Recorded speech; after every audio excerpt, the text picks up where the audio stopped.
का रहन सहन सब बहुत ज़रूरी होता है। ये तो नहीं कह सकते कि पैसा ही सब कुछ है, पर हाँ, सब कुछ पाने के लिए पैसा ज़रूरी है।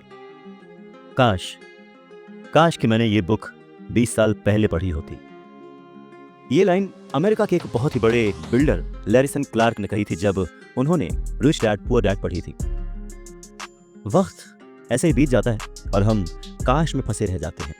ऐसी बहुत सारी चीज़ें हमें जब पता लगती हैं जिससे हमारी लाइफ बदल सकती थी, हमें कुछ सीखने को मिल सकता था, हमें तरक्की करने को मिल सकता था, पर वक्त बीत चुका होता है और बस रह जाता है तो ये एक काश कि मैंने ये कर लिया होता। इस किताब में कियासाकी ने अपने दो पिताओं का रेफरेंस लिया है, एक जो रिच डैड थे जिनके पास बहुत पैसा था और एक जो पुअर डैड थे। रॉबर्ट कियासाकी अपने दोनों पिताओं को, दोनों डैड्स को बराबर का सम्मान देते थे और उनके जो दोनों पिता थे वो भी उन्हें उतना ही प्यार करते थे। बहुत सारे लोगों के सवाल हो सकते हैं कि एक ही वक्त पर एक इंसान के दो पिता कैसे हो सकते हैं, या कोई और क्वेश्चन। मुझे लगता है कि हम अगर इस बात पे ध्यान दें कि रॉबर्ट कियासाकी हमें समझाना क्या चाहते हैं, तो हमारे लिए फायदे की बात होगी। हो सकता है उन्होंने ऐसा मान लिया हो सकता है उन्होंने अपने मन को पुअर डैड और अपने दिमाग को रिच डैड माना हो, या ये हो सकता है कि एक डैड उनके रहे हों और दूसरे डैड उनके किसी दोस्त के, कुछ भी हो सकता है। इम्पॉर्टेंट ये नहीं है कि ये जो डैड का रेफरेंस लिया उन्होंने, ये कहानी है या काल्पनिक है। असल बात ये है कि रॉबर्ट कियासाकी हमें समझाना क्या चाहते हैं, हमें बताना क्या चाहते हैं।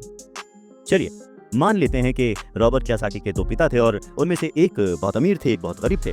तो रॉबर्ट कियासाकी कहते हैं कि सोच जो है वो बहुत बड़ा रोल प्ले करती है, और इसी माध्यम से रॉबर्ट कियासाकी कहते हैं कि हालांकि वो दोनों पिता उनके अपने थे, हालांकि वो दोनों पिता उनका उतने ही शिद्दत से, उतने ही मन से ख्याल रखते थे, उतना ही प्यार करते थे, अपनी जान निछावर करते थे और हमेशा उन्हें सिखाने की कोशिश करते थे, जिंदगी में आगे बढ़ाने की कोशिश करते थे। पर ऐसा क्यों था कि उनके एक पिता अमीर थे और एक पिता गरीब? सारा खेल सोच का है, सारा खेल नजरिए का है। नजरिया ही इंसान को तरक्की दिला सकता है और नजरिया ही इंसान के जीवन की नाव डुबा सकता है। तो ये हमारे ऊपर है कि हम किस रंग के चश्मे को पहनकर कैसा मौसम देखते हैं। किसी शायर ने क्या खूब कहा है कि जैसा दर्द हो वैसा मंजर होता है, अरे मौसम तो इंसान के अंदर होता है। और उसी अंदर के मौसम को हमेशा बनाए रखने, अपने आप को पॉजिटिव रखते हुए, अपना नजरिया सकारात्मक रखते हुए अगर हम आगे सोचें तो कुछ अच्छा तो जरूर होगा। स्कूल जाओ और मेहनत से पढ़ो, ये जो लाइन है याद करिए, बचपन में हम सब ने सुना है और एक बार नहीं कई बार सुना है। रिश्तेदारों से, घर वालों से, टीचर से, हर एक से, स्कूल जाओ और मेहनत से पढ़ो। एक वक्त तो ऐसा लगता था कि बस पढ़ते रहो पढ़ते रहो पढ़ते रहो, पर जैसे जैसे समझ आगे बढ़ी एक सवाल मन में घर करने लगा, आखिर हम पढ़ किस लिए रहे हैं? देखिए, स्कूल जाना और पढ़ाई करना ये बहुत ही अच्छी बात है, लेकिन अगर कोई काम किया जा रहा है तो वो किस वजह से किया जा रहा है ये जानना भी उतना ही जरूरी है।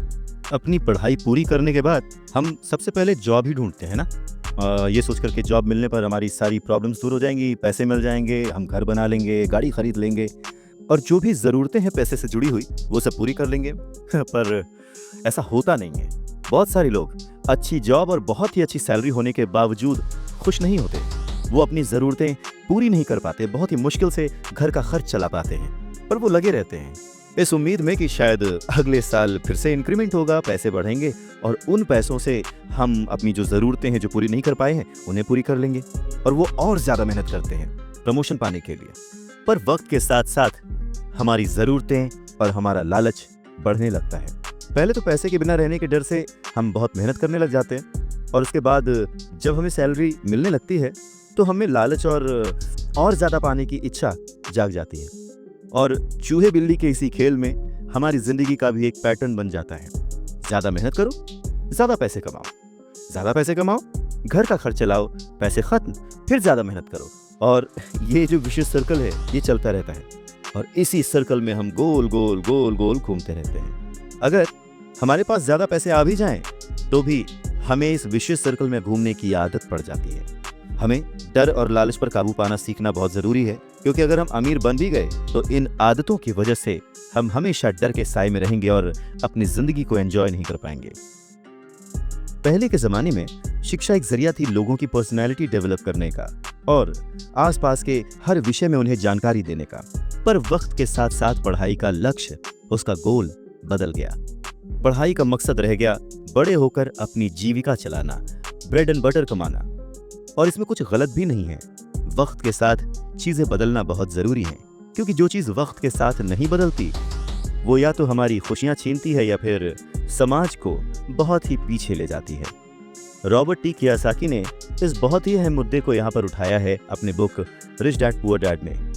क्या खूब कहा है कि बचपन से ही अगर हम बच्चे को मनी को एज अ सब्जेक्ट बच्चों को पढ़ाना शुरू करें, उन्हें ये समझाना शुरू करें कि उसे कैसे मैनेज किया जाए, तो बड़े होने पर बच्चों की बहुत सारी प्रॉब्लम्स अपने आप ही सॉल्व हो जाएंगी। बच्चा खुद उन्हें सॉल्व करने की क्षमता रखेगा। पर कहीं ना कहीं रॉबर्ट टी कियोसाकी ने इस बात का पूरा ध्यान रखा है कि पैसे को रिश्तों के ऊपर न रखा जाए, तभी तो उन्होंने इस विषय को रिश्तों के माध्यम से